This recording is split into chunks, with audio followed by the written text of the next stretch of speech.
Genesis chapter 12, verse 1. Now the Lord had said unto Abram, Get thee out of thy country, and from thy kindred, and from thy father's house, unto a land that I will shew thee. And I will make of thee a great nation, and I will bless thee, and make thy name great, and thou shalt be a blessing. And I will bless them that bless thee, and curse them that curseth thee. And in thee shall all families of the earth be blessed. So Abram departed, as the Lord had spoken unto him, and Lot went with him. And Abram was 75 years old when he departed out of Haran. And Abram took Sarai his wife, and Lot his brother's son, and all their substance that they had gathered, and the souls that they had gotten in Haran. And they went forth to go to the land of Canaan. And into the land of Canaan they came. And Abram passed through the land unto the place of Sichem, unto the plain of Moreh. And the Canaanite was then in the land. And the Lord appeared unto Abram, and said, Unto thy seed will I give this land. And there builded he an altar unto the Lord, who appeared unto him. And he removed from thence unto a mountain on the east of Bethel, and pitched his tent, having Bethel on the west, and Hai on the east. And there he builded an altar unto the Lord, and called upon the name of the Lord.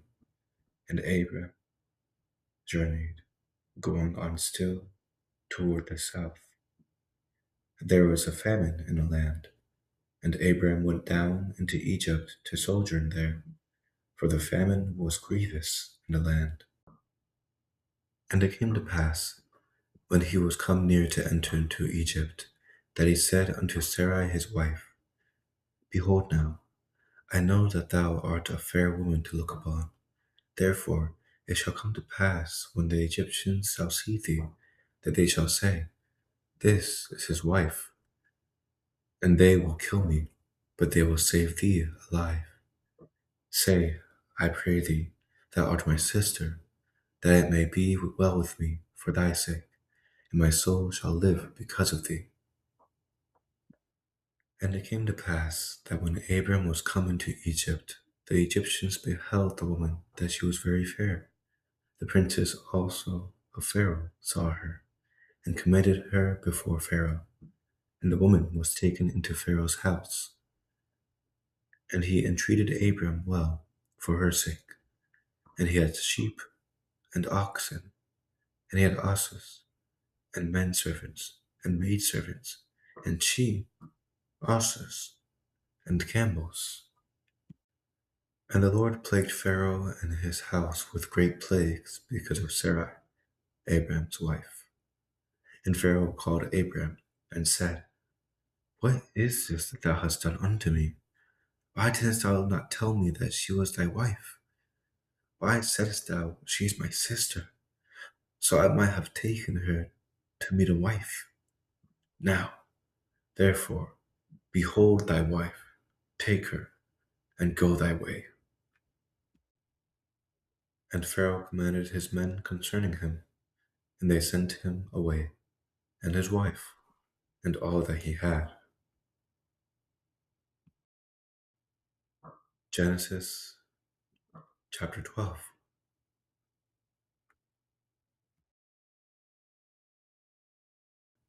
Alrighty, that was chapter 12. And I'm going to get right into it pertaining to the key verses that I had for this specific chapter.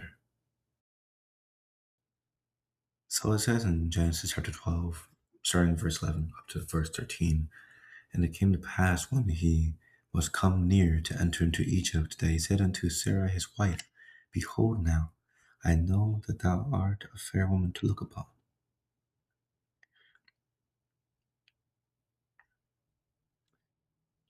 when he's starting with this, it's like, it gets me to think like, man, he really thought for long and hard on what he's going to be saying to Sarai, his wife.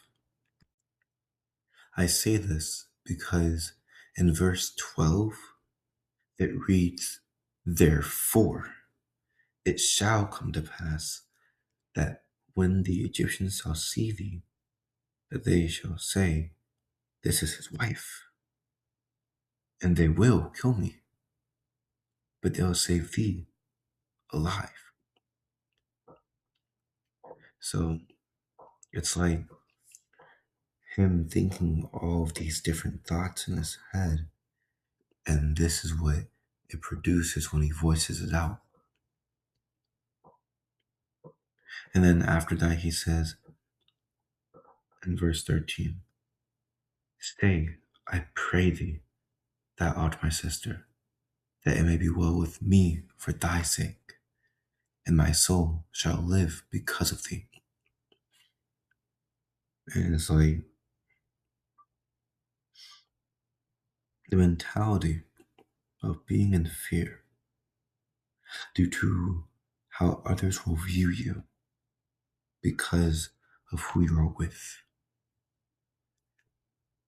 and it being to the point to where you see yourself dying due to these reasons. It's very big, very, very big.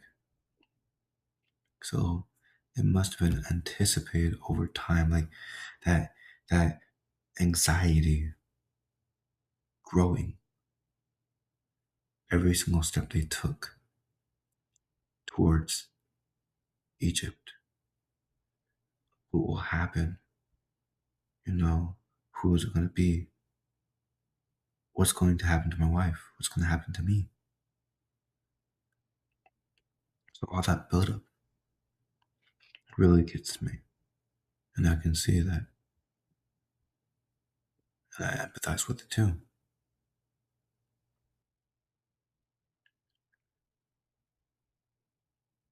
Within these verses, I was able to resonate with it a lot. So I do ask you, when you find your own verses within these chapters, and whether you decide to type it in the comments or not, let it resonate with you. And because there are some verses in here, actually, there are a lot of verses in here that I have read at different moments and different times and different versions of the Bible, and they've resonated with me in different ways. So when you find those verses, let it simmer, let it marinate, as it did for me. Other than that, it is the 8th of February, 2024, and it's currently 20:04, soon to be 20:05. But I'll catch you guys later. God bless you all. Adios.